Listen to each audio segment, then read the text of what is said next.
Chernobyl teaches some fascinating and important history, science, and leadership lessons by diving into the details of the events leading up to the worst nuclear disaster in human history and its aftermath. On April 26, 1986, reactor number 4 of the Chernobyl nuclear power plant exploded. It was powerful enough to knock the 200-ton lid of the reactor through the roof. What's worse is that it spewed radiation out into the atmosphere and surrounding area, affecting countless lives. But what caused this disaster that would go down in history as the worst ever at a nuclear power plant? And what can we learn from the sequence of events before and after it happened? This is what you'll find out in Serhii Plokhy's Chernobyl, the history of a nuclear catastrophe. It's got lessons on a wide range of topics, from leadership to the importance of managing big problems quickly rather than denying their severity. These are my 3 favorite lessons I got out of this book. 1. The chain of events that led to the nuclear meltdown began with a safety test. 2. Bad leadership, incompetence, and a design flaw in the reactor all contributed to the explosion. 3. The Chernobyl disaster was responsible for only 31 recorded deaths, but dozens and maybe hundreds of people suffered because of it. Grab your hazmat suit and let's learn about this disaster of nuclear proportions.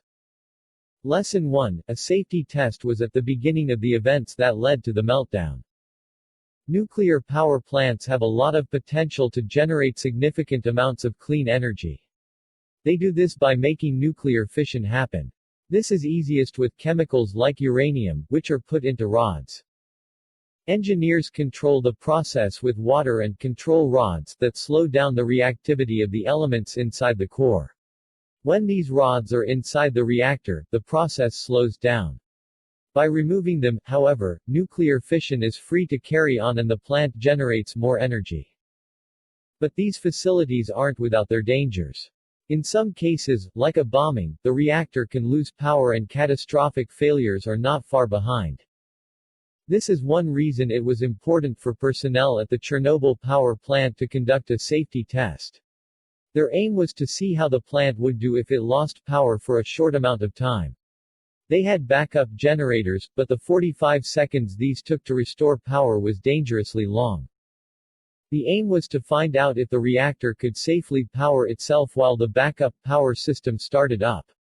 So the plant workers intentionally lowered the electricity input. They did this by removing the control rods from the reactor while simultaneously reducing input power to the plant. But the test, which began in the early hours of April 26, 1986, went horribly wrong. Lesson 2. The explosion happened because of a prideful leader, incompetent staff, and a major design flaw that the USSR covered up. It's Friday afternoon and the night crew is beginning their shift at Chernobyl. However, the leader, Yuri Treguev, didn't feel well acquainted with the procedure for the test they had to conduct that night. Luckily, or rather unluckily, Anatoly Dyatlov, deputy chief engineer, was there to oversee the operation.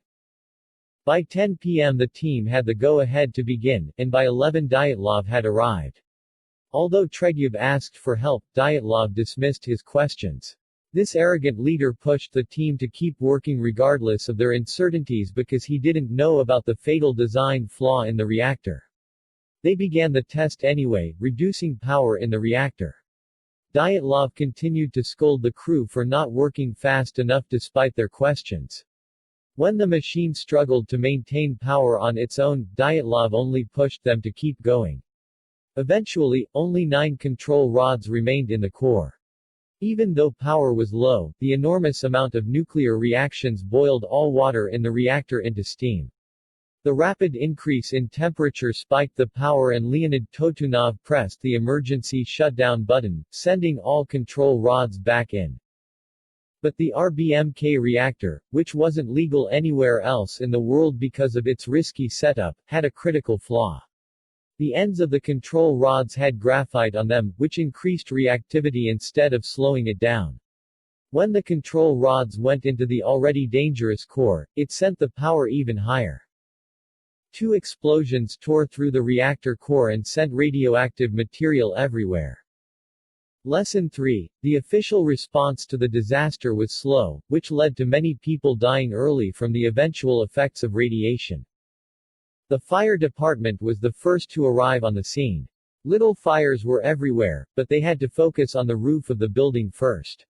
Their standard protective gear wasn't enough to protect them from the intense radiation, however. The radioactive heat began melting their boots. Pieces of graphite lay across the roof spontaneously combusting, and the firefighters just kicked these to the ground not knowing what they were. One of them found metal in the tires of a truck and lost the skin from his hands after removing it. It wasn't long before they all began to get intensely sick from the radiation. Many of them would later die because of it. The horror these men experienced was sadly the result of corrupt leadership that were in denial about the situation. Workers at the plant didn't believe an explosion in the core had or even could have happened, so they didn't tell the authorities the reactor was damaged.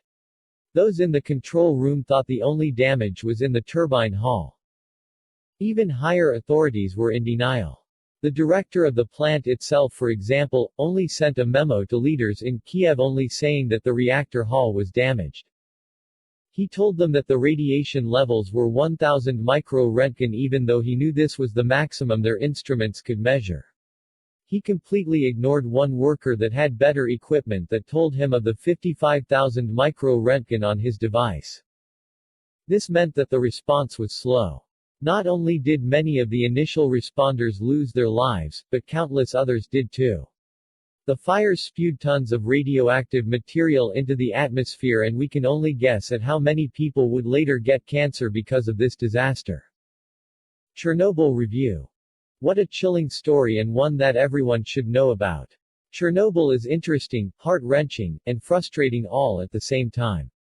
The science of this disaster has always been interesting to me, but I like that this book dives even deeper into the long-term consequences of it.